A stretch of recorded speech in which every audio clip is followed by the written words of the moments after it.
మన దేవుడు ప్రార్థన ఆలకించేవారు, ప్రార్థనకు జవాబులు ఇచ్చేవాడు మన దేవుడు. అయితే దేవుడు ప్రార్థనలకు 3 రకాలైన జవాబులు ఇస్తారని మనం ఎప్పుడు వింటూ ఉంటాం కదండి. There are 3 kinds of answers that God gives to prayers. 3 జవాబులు ఏంటి చెప్తారండి? God says yes. కొన్నిసార్లు ప్రార్థనకి దేవుడు ఇంకా ఆమెనని కూడా అనం, దేవుడు ఎస్ అంటాడు. దేవుడు ఇచ్చే ఆ ఫస్ట్ ఆన్సరు మనందరి ఫేవరెట్ ఆన్సర్ కదండి. అడగగానే పొందుకుంటే వచ్చే ఆనందం ఇంతంతా కాదు. దేవుడు ఇచ్చే మొట్టమొదటి జవాబు ప్రార్థనకు ఎస్, ఇస్తాను తప్పకుండా. రెండవది దేవుడిచ్చే ఆన్సర్ కొన్నిసార్లు కొన్ని ప్రార్థనలకు దేవుడు అంటారు నో అంటారు. మొహమాటం ఏమీ చాలా బాధ కలుగుతుంది కదండి. దేవుడు నో అన్నారంటే అది అసలు మనం తీసుకోలేము. అడిగేటప్పుడు నో అనే ఆన్సర్ మనం అసలు ఎక్స్పెక్ట్ చేయం కూడా. కొన్నిసార్లు దేవుడు నో అని చెప్పినప్పుడు మనకి ఏ ఆలోచన వస్తుందంటే, అసలు దేవునికి నేనంటే ప్రేమ ఉందా అండి, నేనంటే ఇష్టమో ఉందా, నా ప్రార్థన విన్నారా, అసలు వినే నో చెప్పారా, లేకపోతే వినకుండానే నో చెప్పేశారా, అసలు నా ప్రార్థన దేవుని సన్నిధానానికి చేరుతుందా అనే ఒక సందేహము, అనుమానం కలుగుతూ ఉంటుంది. నో అనేది మనకి ఇష్టం లేని జవాబు. కానీ దేవుడు ప్రార్థనకు నో చెప్తారు when he has something better. మనం అడిగిన దానికన్నా ఇంకా శ్రేష్టమైనది మన కొరకు దేవుడు దాచి ఉంచినప్పుడు దేవుడు నిర్మోహమాటంగా నో అని చెప్పేస్తారు. ఎస్ ఎంత ఆనందంగా స్వీకరిస్తామో దేవుని నుండి వచ్చే నో కూడా అంతే సంతోషంగా స్వీకరించగలిగితే నిజంగా మనం ఆత్మీయంగా ఎదిగినట్లు అదొక సూచన అనమాట. That is a sign of spiritual maturity. ఏంటి ఆ సూచన అంటే, దేవా నువ్వు నో చెప్పినా నా మేలు కొరకే నువ్వు చెప్పావని నేను నమ్ముతున్నాను. నేను అడిగింది నాకు మంచిది కాదనమాట, బహుశా నాకు అర్థం కాక తెలియక నేను అడుగుతున్నానేమో, నాకు నో చెప్పినందుకు నీకు వందనాలని ఎస్ను ఎలా ఆనందంగా స్వీకరిస్తామో నోను కూడా అదేవిధంగా మనం స్వీకరించగలిగితే నిజంగా మనం ఆత్మీయంగా ఎదుగుతున్నట్టు, దేవుని మీద మనకు నిజంగా నమ్మిక ఉన్నట్టు. 3వ జవాబు, అది కూడా కష్టమైన జవాబే రిసీవ్ చేసుకోవడానికి. అదేంటంటే దేవుడు వెయిట్ అంటారు. కానీ వెయిట్ అన్నప్పుడు టైం పీరియడ్ ఉండదండి.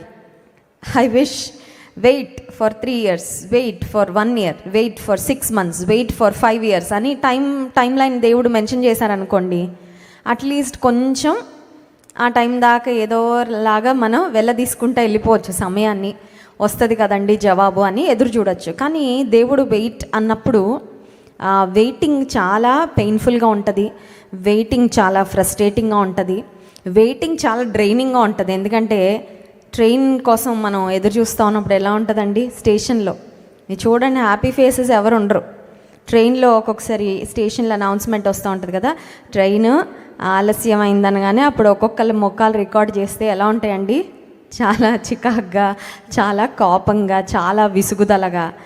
కొన్నిసార్లు చాలా తెలివిగా చేస్తారు. ఏంటంటే ఒకేసారి చెప్పరు 5 గంటలు డిలే అని, గంట లేట్ చేస్తూ ఉంటారు. ఒక్కొక్కసారి ఎయిర్పోర్ట్లో కూడా అలాగే అవుతూ ఉంటుంది. ఎంత తెలివిగల వాళ్ళు అనిపిస్తుంది అంటే, మనకు ఒకేసారి విసుగుదల రాకుండా అలా కొంచెం ఆశ పెట్టి 1 hour అని, మళ్ళీ ఇంకొంచెం లేట్ అవుతుందని.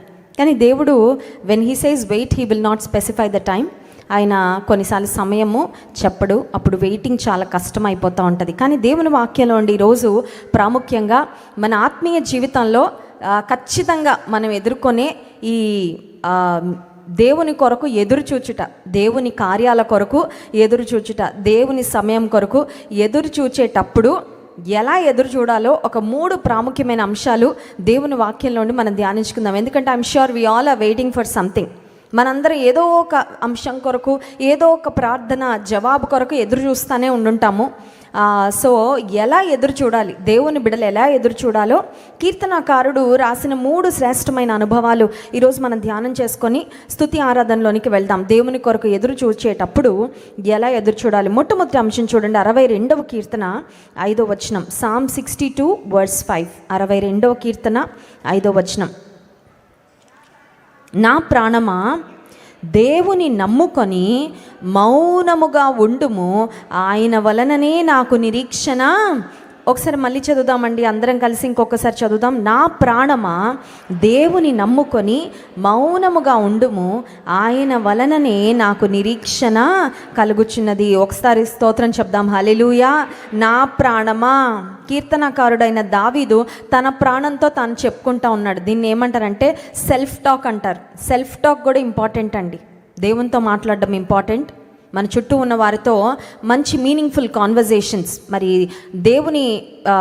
దేవునికి అంగీకారయోగ్యమైన సంభాషణలు చేయడము మంచిది. మనతో కూడా మనం మాట్లాడుకోవాలి. ఒకవేళ ఈ అలవాటు లేకపోతే ఇప్పటి నుంచైనా స్టార్ట్ చేసుకోండి, ఏం పర్వాలేదు. అంటే ఎప్పుడు కాదు, అందరూ ఉన్నప్పుడు మనతో మనం మాట్లాడుకుంటే వీళ్ళకి ఏమైనా పిచ్చి పట్టింది అనుకుంటారు. మౌనంగా ఉన్నప్పుడు, వెన్ వీఆర్ అలోన్, ఒంటరిగా ఉన్నప్పుడు ప్రాముఖ్యంగా కొన్నిసార్లు నిరాశ వచ్చేస్తూ ఉంటుంది, కొన్నిసార్లు కృంగుదల వస్తూ ఉంటుంది, కొన్నిసార్లు అనుమానాలు వస్తూ ఉంటాయి, కొన్నిసార్లు భయాలు మనల్ని వెంటాడుతూ ఉంటాయి. అలాంటి సమయంలో దేవుని వాక్యాన్ని బిగ్గరగా మనతో మనం చెప్పుకుంటూ, దేవుని వాక్యాన్ని మనం జ్ఞాపకం చేస్తూ, అంతరంగంలోనే కాదు బయటకి కూడా speaking out loud, speaking the scriptures out loud, వాటిని అఫర్మేషన్స్ అని కూడా అంటారు. దేవుని వాక్యాన్ని బిగ్గరగా మనతో మనం చెప్పుకున్నప్పుడు మన నోట నుండి వచ్చిన ఆ మాటే మళ్ళీ మన చెవులోకి వెళ్ళినప్పుడు అది మనకు చాలా బలాన్ని ఇస్తూ ఉంటుంది. ఇది కూడా విశ్వాసంగా మనం చేయగలిగిన ఒక చక్కని అనుభవం. ఇక్కడ దావీదు తన ప్రాణంతో తను చెప్పుకుంటా ఉన్న మాట ఏంటంటే, నా ప్రాణమా దేవుని నమ్ముకొని మౌనముగా వెయిటింగ్ క్వైట్లీ. మొట్టమొదటి అనుభవం, దేవుని కార్యాల కొరకు ఎదురు చూసేటప్పుడు మనం చేయవలసిన మొట్టమొదటి అనుభవం ఏంటంటే వెయిటింగ్ క్వైట్లీ. మౌనంగా దేవుని కొరకు ఎదురు చూడాలి, మౌనంగా ఎదురు చూడడము నేర్చుకోవాలి. మౌనంగా ఎదురు చూడడం అంటే అర్థం ఏంటంటే, ఇంకా నువ్వు అవిశ్వాసపు మాటలేమి మాట్లాడడానికి వీలు లేదు, అవిశ్వాసానికి డౌట్కు నువ్వు చోటు ఇవ్వడానికి వీలు లేదు. కొన్నిసార్లు దేవుని కార్యాల కొరకు ఎదురు చూడడం స్టార్ట్ చేస్తాం, కానీ మధ్యలో ఎక్కడో అనుమానానికి మనం తావిచ్చి, ఎక్కడో డౌట్కి మనం చోటిచ్చి దేవుని కార్యాలు పొందకుండా మనం వాటిని దూరం చేసుకుంటూ ఉంటామండి. దేవుని కార్యాల కొరకు ఎలా కనిపెట్టాలంటే వెయిట్ క్వైట్లీ, మౌనంగా. ప్రభువుకు అప్పగించాను కదా, ప్రభు వాగ్దానం చేశాడు కదా, వాగ్దానం చేసిన వాడు నమ్మదగిన వాడు కదా, దేవుడు నా పని చూసుకుంటున్నాడు, ఆయన మాట తప్పడు అని దేవుని కార్యాల కొరకు మౌనంగా ఎదురు చూడడం మనము నేర్చుకోవాలి. తొందరపడకూడదు. అంత మాత్రమే కాదు, కొన్నిసార్లు కంగారు పడి వ్యర్థమైన మాటలు కానీ వ్యర్థమైన ఆలోచనలకు కానీ మనం చోటు ఇవ్వడానికి వీలు లేదు. రెండవ అంశం చూడండి, 37వ కీర్తన 7వ వచనం. 37వ కీర్తన 7వ వచనం. యెహోవా ఎదుట మౌనముగా ఉండి ఆయన కొరకు కనిపెట్టుము. చాలండి, యెహోవా ఎదుట మౌనముగా ఉండి. ఇంగ్లీష్ బైబిల్ ఏమనుందంటే, అక్కడ చూడండి, మీరు స్క్రీన్ మీద కనబడుతున్న మాట, rest in the lord and wait patiently for him. మొట్టమొదటి అంశము వెయిట్ క్వైట్లీ, మౌనంగా ఎదురు చూడడం. రెండవది వెయిట్ పేషెంట్లీ, అంటే సహనముతో దేవుని కొరకు. ఇక్కడ తెలుగులో అయితే మౌనముగా ఉండు అని మాట ఉంది, కానీ ఇంగ్లీష్ బైబిల్ ఏమనుందంటే సహనముతో, పేషెన్స్తో ఎదురు చూడడం. చికాకుతో ఎదురు చూడొచ్చు, ఏడుస్తూ ఎదురు చూడొచ్చు, బాధపడుతూ ఎదురు చూడొచ్చు, చాలా ఓపికగా ఓర్పుగా ఎదురు చూడొచ్చు. Having the right attitude as we weight is important. దేవుని కార్యాల కొరకు ఎదురు చూసేటప్పుడు సరైన వైఖరితో ఎదురు చూడడం, సరైన దృక్పథంతో ఎదురు చూడడం కూడా చాలా ప్రాముఖ్యం అండి. హన్నా గూర్చి మనం చదివినట్లయితే 1 సమూయేలు గ్రంథం 1వ అధ్యాయంలో దైవజనుడైన ఏలి అమ్మ వద్దకు వచ్చి, యాజకుడైన ఏలి అమ్మ వద్దకు వచ్చి, దేవుడు నేను జ్ఞాపకం చేసుకుంటాడమ్మా, వచ్చే సంవత్సరం ఈ సమయానికి దేవుడు నీకు ఒక బిడ్డని ఇవ్వబోతున్నాడు అని దైవజనుని ద్వారా దేవుడు పలికిన మాటలు విని ఆమె ఏం చేసిందంటే, నాట నుండి ఆమె దుఃఖముఖిగా ఉండడం మానుకుందంట. From that day on she stopped being sorrowful and sad. ఆ రోజు నుండే ఆ ముఖ కవలికలు మారిపోయాయి. అప్పటి నుండి ఇంకా డిప్రెషన్ ఛాయలు ఆమె ముఖంలో ఏమీ కనబడడం లేదు. దేవుడు వాగ్దానం చేశాడు, దైవజనుని ద్వారా మాట్లాడాడు, ఖచ్చితంగా దేవుడు కార్యం చేస్తాడు. అప్పటి నుండి ఆమె వైఖరిలో మార్పు వచ్చేసింది. సో రెండవదిగా దేవుని కొరకు ఎదురు చూస్తూ ఉన్నప్పుడు మనం చేయాల్సిన అంశం ఏంటంటే సహనముతో దేవుని కొరకు ఎదురు. అగైన్ సహనం ఎలా వస్తుందంటే, that is a fruit of the spirit. ఆత్మఫలములో భాగము సహనం అండి. పేషెన్స్ అనేది దేవుడు ఇస్తాడు. ఇంత పేషెన్స్ ఎలా వచ్చిందండి? నిజంగా మన రక్షణ పొందిన తర్వాత మన గురించి ఒక సాక్ష్యం వినబడుతుంది. ఆ సాక్ష్యం ఏంటంటే, ఇంతకుముందు ఇంత సహనం లేదు కానీ చాలా సహనం వచ్చేసిందా, చాలా సహనం వచ్చేసిందే నీలో అని మన చుట్టూ ఉన్నవారు, ఫ్యామిలీ మెంబర్స్ అయి ఉండొచ్చు, ఫ్రెండ్స్ అయి ఉండొచ్చు, మనల్ని చూసి ఆశ్చర్యపోతారు.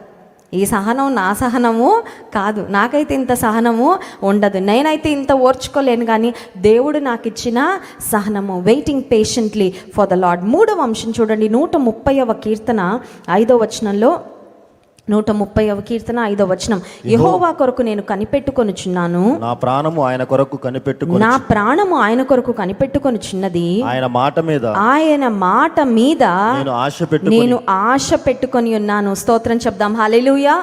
మొట్టమొదటి మాట వెయిట్ క్వైట్లీ, మౌనంగా కనిపెట్టడం.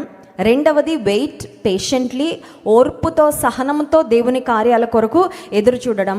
ఇక్కడ వెయిట్ ఎక్స్పెక్టెంట్లీ, ఆశతో ఎదురు చూడడం. స్తోత్రం చెప్దాం, హల్లెలూయా. ఆశగా ఎదురు చూడడం.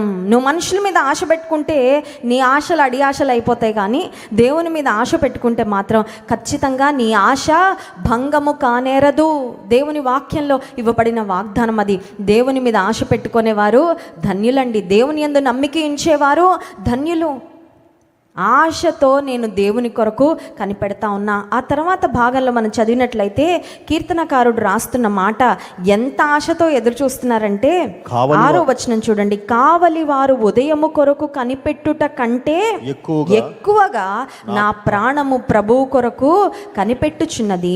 కావలి వారు ఉదయము కొరకు కనిపెట్టుట కంటే ఎక్కువగా నా ప్రాణము కనిపెట్టుచున్నది. స్తోత్రం చెప్దాం, హల్లెలూయా. Just like how the watchman wait for the morning. Night duty చేసే వాళ్ళు ఉన్నారు ఈ రోజుల్లో చాలామంది. ఐటీలో కూడా ఇప్పుడు చాలామందికి షిఫ్ట్స్ వేస్తూ ఉంటారు. నైట్ డ్యూటీ చేస్తూ ఉన్నప్పుడు దేని కొరకు ఎదురు చూస్తారండి? క్లాక్ ఎప్పుడు తిరుగుతుందా, ఎప్పుడు డ్యూటీ అయిపోతుందా, ఎప్పుడు తెల్లవారిపోతుందా, ఎప్పుడు నేను వెళ్ళి రెస్ట్ తీసుకోవచ్చా, ఎప్పుడు ఉదయం అవుతుందా. కావాలి వారు ఇంకా they don't have an option. At least work from home అన్నా స్క్రీన్ ముందు పెట్టుకొని మధ్యలో అలా మౌస్ ఇలా మూవ్ చేస్తూ కాసేపు కునుకు తీయచ్చేమో. కానీ కావలి వారు ఇంటి నుండి దూరంగా ఉంటారు. వారు ఏ పరిస్థితిని, లేదంటే ఏ బిల్డింగ్ని వారు కావలి కాస్తూ ఉన్నారు, దాని ప్రొటెక్షన్ చూసుకోవాలి, వీళ్ళ ప్రొటెక్షన్ కూడా చూసుకోవాలి. రాత్రి కొనుకేయడానికి వీల్లేదు. కావలి వారు చాలా ఈగర్గా వెయిట్ చేస్తూ ఉంటారు. ఉదయం ఎప్పుడు అవుతుందా, నేను ఇంటికి ఎప్పుడు వెళ్ళిపోతానా, ఎప్పుడు నేను రెస్ట్ తీసుకుంటానా, మళ్ళీ నేను ఎప్పుడు క్షేమంగా ఉంటానా. కావలి వారు ఉదయం కొరకు కనిపెట్టిన దానికన్నా ఎక్కువగా దేవా నేను నీ కొరకు కనిపెడుతున్నా. ఆశతో ఎదురు చూడడం. నీ ఎదురుచూపు ఎలా ఉంది?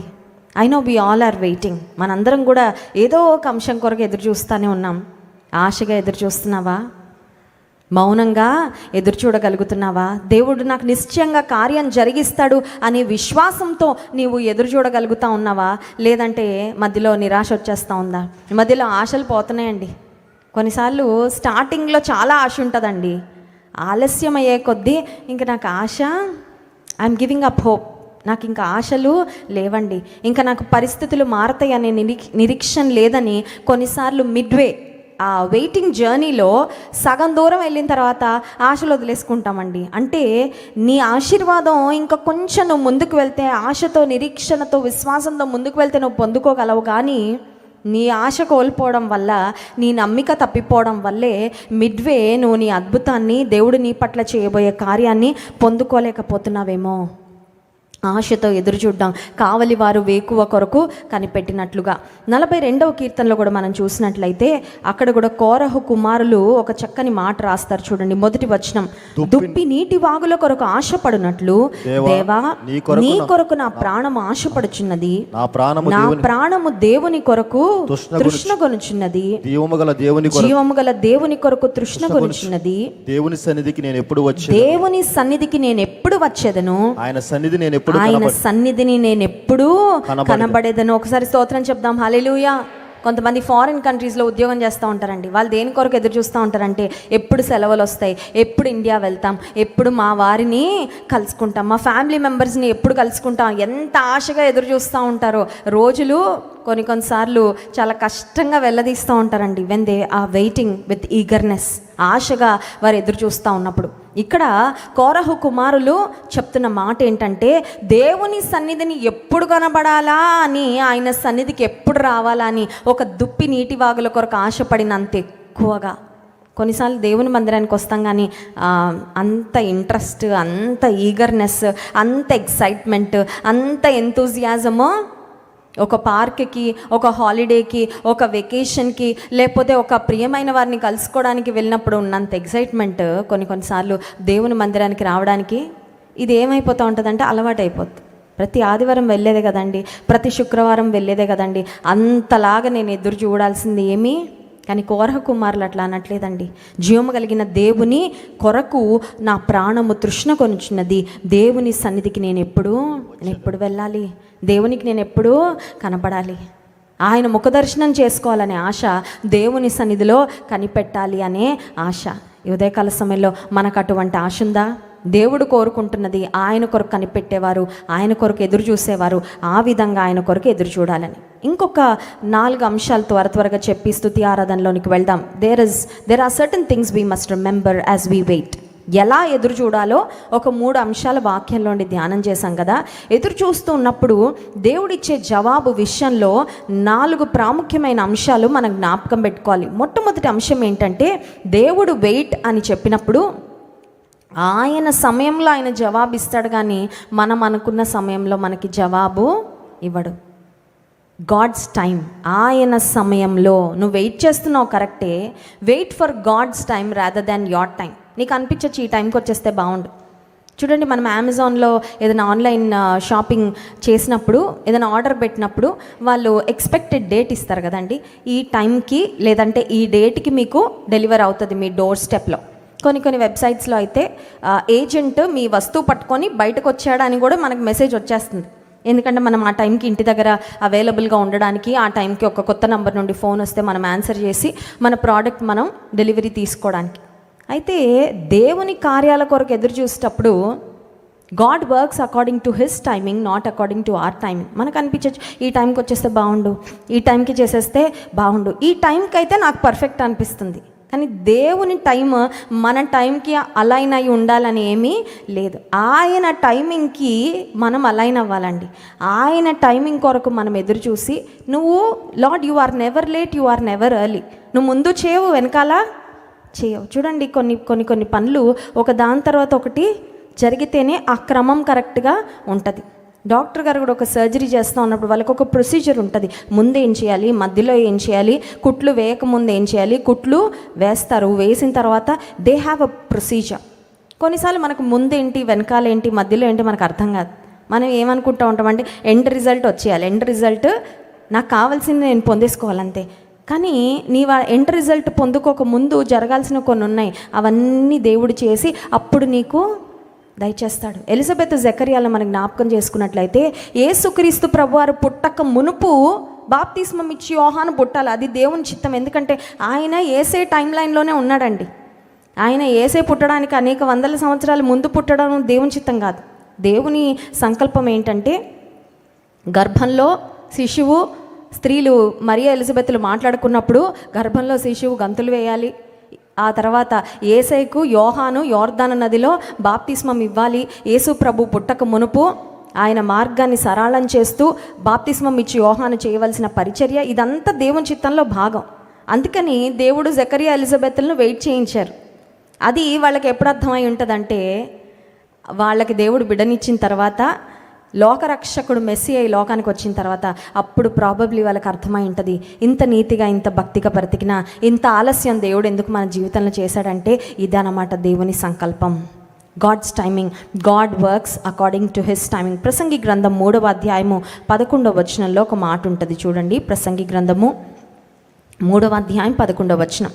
దేని కాలమునందు అది చక్కగా ఉండునట్లు సమస్తమును ఆయన నియమించి ఉన్నాడు. స్తోత్రం చెప్దాం, హల్లెలూయా. దేని కాలమందు అది చక్కగా ఉండునట్లు, చక్కగా చేస్తాడండి దేవుడు. ఆయన అవకతవకలు, దేవుని కార్యాలు జరిగినప్పుడు అవి అవకతవకలుగా ఉండవు. అవి కొన్నిసార్లు డ్యామేజ్ అయిపోయినట్లు, రిపేర్ అవసరం అన్నట్లుగా ఉండవు. ఆయన చక్కగా చేసే దేవుడు. ఆయన సమయం కొరకు మనం కనిపెట్టగలిగితే, ఆయన సమయం కొరకు మనం ఎదురు చూడగలిగితే తొందరపడకుండా. సో దేవుని కార్యాల కొరకు ఎదురు చూసేటప్పుడు పాయింట్ నెంబర్ 1 గుర్తుపెట్టుకోవాల్సింది, ఆయన సమయంలో దేవుడు చేస్తాడు. రెండవది, he works in his way, not in our way. మనం అనుకున్న పద్ధతిలో చేయడు, ఆయన అనుకున్న పద్ధతిలో. మనం అనుకున్న మార్గాన్ని ఆయన ఏర్పరచుకోడు, ఆయన అనుకున్న మార్గంలో ఆయన, God does his works in his వే. అందుకని మనం ఏం సలహా ఇవ్వక్కర్లా. అర్థమైందండి? కొన్నిసార్లు మన ఇంటికి ఎవరైనా బంధువులు వస్తున్నారంటే మనం ఫోన్ చేసి చెప్తాం, మా ఇంటికి రావడానికి 2-3 రూట్లు ఉన్నాయి, కానీ వీటిలో షార్టెస్ట్ రూట్ ఏంటంటే ఈజీగా మీరు రావాలంటే ఇలా రండి, ఇలా చేయండి అని అన్నీ మనం క్లియర్గా స్పెసిఫికేషన్స్ అన్నీ ఇస్తాం. ఆఫ్కోర్స్ జీపీఎస్ వచ్చిన తర్వాత ఆ బాధలన్నీ తగ్గిపోయాయి. కొన్నిసార్లు దేవునికి కూడా మనము సలహాలు ఇచ్చేసేలాగా ఉంటుంది మన పరిస్థితి. మన అజ్ఞానం ఎలా ఉంటుందంటే, అన్నీ తెలిసిన అనంత జ్ఞాని అయిన దేవునికి కూడా ఇలా చేస్తే బాగుంటుంది కదా నాయన, అలా చేస్తే బాగుంటుంది కదా నాయన అన్నట్లుగా సలహాలు ఇచ్చేటట్లు. కానీ వెన్ వి రియలైజ్ మన జ్ఞానము దేవుని ఎదుట వెర్రితనం అని మనం గ్రహించుకున్నప్పుడు, నీకు నేను చెప్పేది ఏంటయ్యా, నువ్వేం చెప్తావు అది వినడమే తప్ప నీకు నేను చెప్పే అంత అజ్ఞాని, నాకున్నదంతా అజ్ఞానమే. నీవు జ్ఞానం కలిగిన దేవుడో, జ్ఞానాధారము నేనే, పరాక్రమము నాదే అని సెలవిచ్చిన దేవుడో ప్రభా, కనుక నీ మార్గాలు నీకెలా ఇష్టమో నువ్వు అలాగా చెయ్యి. అందుకే యెషయా గ్రంథం 55వ అధ్యాయము 8వ వచనంలో ఒక మాట ఉంటుంది చూడండి. 55వ అధ్యాయం 8వ వచనం, నా తలంపులు మీ తలంపుల వంటివి కావు, మీ త్రోవలు నా త్రోవల వంటివి కావు, మీ త్రోవలు నా త్రోవల వంటివి కావు, ఇదే యెహోవా వాక్కు. స్తోత్రం చెప్దాం, హల్లెలూయా. మీ త్రోవలు నా త్రోవల వంటివి. Your ways are different, my ways are different, I work in my way. దేవుడు చెప్తున్న మాట అదే. మీ మార్గాలు వేరు, మీ త్రోవలు వేరు, నా త్రోవలు వేరు. నేను నా చిత్తాన్ని నా త్రోవ ప్రకారం, నా సంకల్ప ప్రకారం నేను జరిగించుకుంటా. సో మొట్టమొదటిగా గాడ్స్ టైం, రెండవది గాడ్స్ వే, మూడవదిగా గాడ్స్ పవర్. లాస్ట్ వీక్ కూడా, పోయిన శుక్రవారం కూడా ఒక అంశం మనం ధ్యానం చేసుకున్నాం. పుట్టు గుడ్డివాడు ఒక వ్యక్తిని చూసినప్పుడు శిష్యులు యేసయ్యను ఒక ప్రశ్న అడిగారు కదా, ఈ వ్యక్తి ఇలా ఎందుకు పుట్టాడు, ఇతని పాపమా లేదంటే ఇతని తల్లిదండ్రుల యొక్క పాప ఫలితం వలన ఇతనికి పరిస్థితి వచ్చిందా అని శిష్యులు అడిగినప్పుడు యేసయ్య ఒక మాట చెప్పారు, దేవుని క్రియలు ఈయన యందు ప్రత్యక్షపరచబడుటకే తప్ప మీరు అనుకున్నది ఏది కాదని యేసయ్య తన శిష్యులకు స్పష్టం చేసినట్లుగా లాస్ట్ వీక్ మనం ధ్యానం చేసుకున్నాం. అక్కడ దేవుడు యేసయ్య ఆ పుట్టుగుడ్డువానిని స్వస్థపరచడం ద్వారా తన శక్తి, తన ప్రభావం ఏంటో, మధ్యలో కంటి చూపు పోతేనో లేకపోతే కొంచెం కొంచెం మసగా కనపడుతున్నప్పుడు అతని కంటి చూపును బాగు చేస్తే ప్రాబబ్లీ మనుషులు అనొచ్చు ఏమనంటే, ఇతనికి ఇంకా అలాగే మసగ్గానే ఉంది కానీ ఇతను అబద్ధం ఆడుతున్నాడండి, ఇతను ఫేక్ మాటలు మాట్లాడుతున్నాడండి. ఈ రోజుల్లో కూడా స్వస్థతలు దేవుడు ఎన్నో చేస్తున్నాడండి, కానీ ప్రాబబ్లీ కొన్ని దగ్గరలో మరి స్వస్థతలు జరగకపోయినా జరిగాయి అన్నట్లుగా మరి చెప్తున్న వారు ఉన్నారేమో మాకు తెలియదు. కానీ కొంతమంది అన్యులు ఏమని మాట్లాడుతూ ఉన్నారంటే, దేవుని నామాన్ని దూషించడానికి వాళ్ళు ఒక అవకాశంగా దేని తీసుకుంటా ఉన్నారంటే, కొంతమందికి అద్భుతం జరగకపోయినా అద్భుతం జరిగింది అన్నట్లు అబద్ధం ఆడుతున్నారండి, లేకపోతే వాళ్ళు కొన్నిసార్లు అలా నటిస్తున్నారు అని కొంతమంది కొన్ని ఉదాహరణలు తీసుకొని మాట్లాడుతూ ఉన్నారు. But we will never deny the fact, we can never deny the fact that God is a miracle worker. మన దేవుడు అద్భుతాలు చేసేవాడు అన్న దానిలో మనకి ఎలాంటి సందేహము లేదు. నీ జీవితంలో చేశాడు, నా జీవితంలో చేశాడు, మన సంఘంలో ఎన్నో చేస్తున్నాడు. ఆయనను ఆశ్రయించిన వారి అందరి జీవితంలో దేవుడు చేస్తూనే ఉన్నాడు. అద్భుతాలు పొందిన వారికే తెలుసు. బహుశా కొంతమంది అబద్ధాలు ఆడుతున్నారు, వాళ్ళు ఎందుకు ఆడుతున్నారు, ఎప్పుడు ఆడారో మనకు తెలియదు. 2 వారాల క్రితము ఒక సిస్టర్ న్యూజిలాండ్ దేశానికి వెళ్ళిపోతూ మన లైవ్ సర్వీసెస్ చూస్తూ ఉంటారంట, ప్రార్థన చేయించుకోవాలని వచ్చారు. ఆ సిస్టరు తన సాక్ష్యాన్ని పంచుకున్నప్పుడు చాలా సంతోషించానండి, చాలా దేవుని మహింపరిచాను. ఆ సిస్టర్ చెప్పిన మాట ఏంటంటే, నా కుటుంబంలో నేను ఒక్క విశ్వాసిని, I'm the only believer in my family. నా భర్త కానీ భర్త తరపు వారు కానీ ఎవ్వరు ప్రభుని తెలుసుకోలేదు. ఆమె వివాహం అయిన తర్వాత డాక్టర్స్ దగ్గరికి వెళ్ళినప్పుడు హైదరాబాద్లో సంతాన సాఫల్య కేంద్రాలు అన్నీ విజిట్ చేశారంట. అందరు డాక్టర్స్ అపాయింట్మెంట్స్ తీసుకున్నారు, చాలా రకాలైన మెడికేషన్స్ వాడారు, చాలా వైద్య పరీక్షలు చేయించుకున్నారు, చాలా ధనం వెచ్చించారు.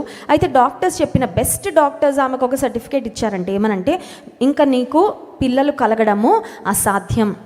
ఆ సిస్టర్కి ఎప్పుడైతే ఆ మాట చెప్పారో ఆమె చెప్పిన విషయం ఏంటంటే, చాలా పట్టుదలగా యేసయ్య సన్నిధిలో ప్రార్థన చేసుకున్నాను సిస్టర్ నేను, ఎందుకంటే డాక్టర్స్ బెస్ట్ డాక్టర్సే ఇంకా నాకు పిల్లలు పుట్టడానికి అవకాశం లేదు అన్నప్పుడు ఇంకా నేను ఏం చేయగలను, పరమ వైద్యుని మీద ఆధారపడ్డాను, దేవుని సన్నిధిలో ప్రార్థన చేశాను. 2 పిల్లలు ఎంత చక్కగా ఉన్నారో అండి, నిజంగా దేవునికి స్తోత్రం, హల్లెలూయా. 2 పిల్లల్ని తీసుకొని వచ్చారండి, ఎంత చక్కగా ఎంత క్యూట్గా ఉన్నారో. ఆ సిస్టర్ ఒకటే మాట చెప్పారు, ఒక్క బిడ్డే కలగడని డాక్టర్స్ చెప్పారు, హైదరాబాద్లో బెస్ట్ డాక్టర్స్ చెప్పేశారు, కానీ ముందు బాబునిచ్చారు, తర్వాత పాపని ఇచ్చారు. పర్ఫెక్ట్ హెల్త్తో ఉన్నారు బిడ్డలు 2. 2 ప్రెగ్నెన్సీస్లో కూడా ఎలాంటి కాంప్లికేషన్ లేదు సిస్టర్. యేసయ్య అద్భుతాలు చేసేవారు అనడానికి ఇంకెవరి వద్దకో వెళ్ళక్కర్లేదు. నా జీవితమే ఒక గొప్ప సాక్ష్యము. అందుకే నేను ప్రభువుని ఇంకా గట్టిగా పట్టుకున్నాను. నా విశ్వాసం, నా నిరీక్షణ దేవుని అందే. ఒకవేళ పుట్టుగుడ్డువానిగా కాకుండా మధ్యలో ఏమన్నా కొంచెం కళ్ళు మసకబారు ఉంటే అక్కడ ఉన్నవారు అనుండే వాళ్ళేమో, యేసు ప్రభు అద్భుతం చేశాడో లేదో ఎవరికి తెలుసండి, ఇతను అబద్ధం చెప్తున్నాడేమో, శిష్యులు ఏమన్నా మేనేజ్ చేశారేమో. చూడండి, ఈ రోజుల్లో అద్భుతాలు లేవు అనేవారు కొన్నిసార్లు ఇలాంటి మాటలన్నీ మాట్లాడుతూ ఉంటారు. But we know God is a miracle working God. ఆయన చిత్తం అయితే నిశ్చయంగా ఆయన అద్భుతం చేస్తాడు, అందులో ఎలాంటి సందేహం లేదు కదా. అతను పుట్టుగుడ్డివాడు కాబట్టి అతను పుట్టిన దగ్గర నుండి అందరు చూస్తూనే ఉన్నారు. ఏమనంటే అతనికి ఇంకా కంటి చూపు లేదు. అలాంటి వ్యక్తిని యేసయ్య ఉమ్మి వేసి ఆ తర్వాత ఆ మట్టిని ఆ వ్యక్తి యొక్క కళ్ళకు రాసి సిలోయం అను కోనేటికి వెళ్ళి కడుక్కొని రమ్మన్నప్పుడు ఆ వ్యక్తి చూపు పొందాడనే మాట ఉంది. అక్కడ యేసయ్య ఏమి కనుపరిచారంటే that his power is great. ఆయన శక్తి ఎంత గొప్పదంటే ఇంకా అసలు కంటి చూపుకు అవకాశమే, కొంచెం కంటి చూపు ఉంటే క్యాటరాక్ట్ చేసో ఏదో సర్జరీ చేసో ఏదో ఇంజెక్షన్ చేసో ఉన్న కంటి చూపు నిలబెట్టగలమండి, కంటి చూపుని ఇంకా కొంత పర్సంటేజ్ మెరుగు చేయగలమండి అని కొన్నిసార్లు డాక్టర్స్ చెప్పగలరేమో. కానీ పరమ వైద్యుడైన యేసయ్య అక్కడ ఏం కనపరిచారంటే అద్భుతంలో ఆయన శక్తి, ఆయన ప్రభావం ఎంత గొప్పదో ఆయన రుజువు చేశారు. As you wait, remember when God does his work he will display his power. దేవుడు తన శక్తిని కనుపరుస్తాడు. స్తోత్రం చెప్దాం, హల్లెలూయా. దేవుని శక్తి సృష్టిలోనే కాదు మనకు కనబడేది, దేవుని శక్తి మనలో కూడా, మన జీవితంలో కూడా ఆయన కనపరచాలని ఆశిస్తూ ఉన్నారు. అండ్ 4వ అంశం, మొట్టమొదటిది వెయిట్ చేస్తూ ఉన్నప్పుడు గుర్తుపెట్టుకోవాల్సింది గాడ్స్ టైమింగ్, దేవుని సమయంలో చేస్తారు. 2వది గాడ్స్ వే, దేవుడు అనుకున్న పద్ధతిలో చేస్తారు. 3వది గాడ్స్ పవర్, దేవుని శక్తి ఆయన ప్రదర్శించే విధంగా ఆయన కార్యము చేస్తాడు. మనుషులకి ఇది అసాధ్యం, ఇది దేవుని వల్లనే సాధ్యమైందని ఒక సాక్ష్యం వినబడినట్లుగా 4వ అంశము గాడ్స్ పర్పస్, ఆయన ఉద్దేశం నెరవేర్చుకోవడానికి ఆయన చేస్తాడు, కానీ మన ఉద్దేశాలు నెరవేర్చుకోవడానికి కాదండి. స్తోత్రం చెప్దాం, హల్లెలూయా. నా త్రోవలు మీ త్రోవల వంటివి కాదు, నా తలంపులు మీ తలంపుల వంటివి. God's thoughts are something amazing. దేవుని ఆలోచనలు చాలా విశిష్టమైనవి. దేవుని ఆలోచనలు చాలా కొన్నిసార్లు మతిపోతుందండి మనకి. దేవా ఇంత శ్రేష్టంగా ఉన్నాయా నీ ఆలోచనలు నా ఎడల. కీర్తనకారుడు అంటాడు కదా, నీ తలంపులు నా ఎడల అవి లెక్కకు మించినవి. Lord, your thoughts are amazing. నీ ఆలోచనలు చాలా గొప్పవయ్యా, అవి లెక్కించేదని అనుకుంటున్నా, అవి లెక్కకు మించినవి. నిజమే, దేవుడు తన ఉద్దేశాలు మన జీవితంలో నెరవేర్చుకోవాలని ఆయన ఆశిస్తూ ఉన్నారు. ఇవన్నీ జ్ఞాపకం పెట్టుకొని ఎదురు చూడాలి. ఇవన్నీ జ్ఞాపకం పెట్టుకొని ఎదురు చూస్తే నీ ప్రార్థనకు జవాబు వచ్చినప్పుడు నీకు అర్థమయ్యే విషయం ఏంటంటే ఆయన సమయంలో, అంటే సరైన సమయంలో, ఆయన విధానంలో, అంటే అవకతవకలు లేకుండా, 3వదిగా ఆయన శక్తిని ఈ లోకానికి కనుపరిచే విధంగా, ఆయన ఉద్దేశానుసారంగా, ఆయన మహిమార్థంగా దేవుడు కార్యాలు జరిగించేవాడని. కనుక ఎదురు చూసేటప్పుడు ఎలా ఎదురు చూడాలండి? మొట్టమొదటి అంశము చెప్పాలి, సనుగుతో ఎదురు చూడాలా, మౌనముగా ఎదురు చూచుట. 2వది సహనముతో ఎదురు చూచుట. 3వది ఆశతో ఎదురు చూచుట. అట్టి కృప దేవుడు మనకు అనుగ్రహించును గాక. ఆమేన్. కళ్ళు మూసుకోండి, ప్రార్థన చేసుకుందాం. ఉదయకాల సమయంలో మనం ఎదురు చూస్తున్నాం, కరెక్టే. యెహోవా కొరకు ఎదురు చూచువారు నూతన బలం పొందుతారు. అయ్యా, ఎదురు చూసి నేను అలసిపోతున్నాను అయ్యా. ఎదురు చూస్తూ ఉన్నప్పుడు కొన్నిసార్లు విశ్వాసం సన్నగిల్లుతుందయ్యా. ఎదురు చూస్తూ ఉన్నప్పుడు కొన్నిసార్లు ఓర్పు నశిస్తూ ఉంది ప్రభువా. యెహోవా కొరకు ఎదురు చూచువారు నూతన బలము పొందెదరు అనే వాగ్దానము నా పక్షంగా నెరవేర్చు ప్రభువా. నీ కొరకు ఆశతో, నీ కార్యాల కొరకు ఆసక్తితో ఎదురు చూసే కృప నాకు ఇవ్వు ప్రభువా. నీ సమయము వరకు నేను ఎదురు చూడడానికి సహాయం చేయతండి. Help me not to give up midway. దారిలో మధ్యలోనే సగం సమయం వరకు ఓపికగా ఎదురు చూసి ఇక ఆ తర్వాత నేను ఆశలు వదులుకోకుండా ప్రభువా, నిరీక్షణతో ఎదురు చూసే కృప నాకు ఇవ్వయ్యా. నువ్వు దేని కొరకు ఎదురు చూస్తున్నావో ప్రియమైన సహోదరి, మరొకసారి దేవుని సన్నిధిలో చెప్పు, ప్రభువా నీ కార్యాల కొరకు నేను ఎదురు చూస్తానయ్యా. నీ సమయం వరకు నేను ఎదురు చూస్తా ప్రభువా. నీ శక్తి, నీ ప్రభావము కనపరచబడినట్లుగా నాయనా నేను విశ్వాసంతో ఎదురు చూస్తా ప్రభా. నీ మార్గాలు నీవనుకున్న విధానంలో నీ కార్యాల కొరకు నేను ఎదురు చూస్తానయ్యా. Lord, I will wait upon you patiently. I will wait for you quietly. I will wait for you with an expectation. నీ ఆశ భంగము కానేరదని వాగ్దానం చేసిన దేవుడు కదా ప్రభా. నీ వాగ్దానాలు చేత పట్టుకొని నేను ఎదురు చూస్తున్నానయ్యా. నేను ఎదురు చూస్తున్నా ప్రభా. నీ నిరీక్షణ మనల్ని సిగ్గుపరచదు. దేవుని వాక్యంలో వ్రాయబడిన మాట నిన్ను సిగ్గుపడనిచ్చే దేవుడు కాదు ఆయన. నిన్ను ఓడిపోనివ్వని దేవుడు ఆయన. నీ కార్యం సఫలం చేసే దేవుడు ఆయన. నేను తలగా ఉంచుతాను కానీ తోకగా ఉంచనని వాగ్దానం చేసిన దేవుడు ఆయన. నీ బలహీనతల్లో నిన్ను ఆదరించే దేవుడు ఆయన. నేను లేవనెత్తే దేవుడు ఆయన. నీ ఒంటరితనంగా నీ ఒంటరితనంలో నీ తోడుగా నిలిచే దేవుడు ఆయన. He's your help, he's your support, he's your partner. అన్ని పక్షంగా ఉండే దేవుడు. మాకు సహాయం చేసే దేవానికి స్తోత్రాలయ్యా. మమ్మల్ని జ్ఞాపకం చేసుకో ప్రభా. దేవా, నన్ను జ్ఞాపకం చేసుకో. అడుగుతావా సహోదరి? ఆయన జ్ఞాపకాల్లో నీవుంటే చాలు. నువ్వు మమ్మల్ని జ్ఞాపకం చేసుకుంటే చాలయ్యా. నీవు మమ్మల్ని కనికరిస్తే చాలు ప్రభా.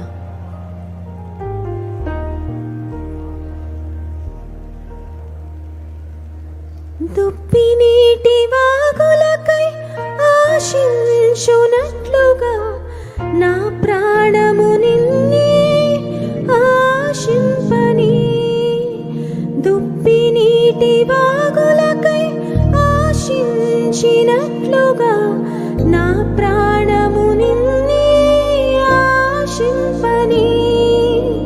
నా ప్రాణము నిన్నే ఆశింపని. నా చిన్ని హృదయము నిన్నే ప్రేమించని, నిన్ను చాటని ఘనపరచని, నీ రాకకై వేచి ఉండని. నా చిన్ని హృదయము నిన్నే ప్రేమించని, నిన్ను చాటని ఘనపరచని, నీ రాకకై వేచి ఉండని. నా చిన్ని హృదయము కావలివారు వేకువకై చూచునట్లు నా ప్రాణము నీకై ఎదురు చూడని. కావలివారు వేకువకై చూచునట్లు నా ప్రాణము నీకై ఎదురు చూడని. నా ప్రాణము నీకై ఎదురు చూడని. నా చిన్ని హృదయము నిన్నే ప్రేమించని, నిన్ను చాటని ఘనపరచని, నీ రాకకై వేచి ఉండని. నా చిన్ని హృదయము. పరిశుద్ధుడా, ప్రేమ కలిగిన తండ్రి, నీకు స్తోత్రాలు. నీ కొరకు నిత్యము వేచి ఉండే వారముగా మమ్మల్ని సిద్ధపరచయ్యా. Help us always to wait upon you Lord. లోకం వైపు కాదయ్యా మా ఆశ, లోకం మీద కాదయ్యా మా ఆశ. మా నిరీక్షణ, మా ఆశ నీ మీదే ప్రభా, నీపైనేనయ్యా. మా దృష్టి నీ వైపేనాయన. ఈ లోకంలో మా జీవిత యాత్రలో మమ్మల్ని నడిపించే నీ వైపే, మమ్మల్ని బలపరిచే నీ వైపే, మమ్మల్ని నిలబెట్టి నీ వైపే. శ్రమలని అలలలో మేము మునిగిపోకుండా ప్రభా, నీటిపైన మమ్మల్ని నడిపించి నీపైనేనయ్యా మా ఆశ. నీ కార్యాలు మా జీవితంలో జరిగించు ప్రభా. బలమైన నీ కార్యాలు మేమందరం పొందుకోగలిగే కృప, విశ్వాసము మాకు దయచేయను ఆయన. ఎంతమంది అయితే నీ కొరకు ఎదురు చూస్తూ ఉన్నారో, నెలల తరబడి, సంవత్సరాల తరబడి, నూతన బలము, నూతన శక్తి వారికి ఇవ్వు ప్రభా. నీ కార్యాలు వారి పక్షంగా జరిగించిన ఆయన మీరే మహిమను పొందండి. మిమ్మల్ని స్తుతించి ఆరాధిస్తూ ఉండగా ఆరాధన ఆత్మతో మమ్మల్ని నింపుమని యేసు నామంలో ప్రార్థిస్తున్నాం తండ్రి, ఆమేన్.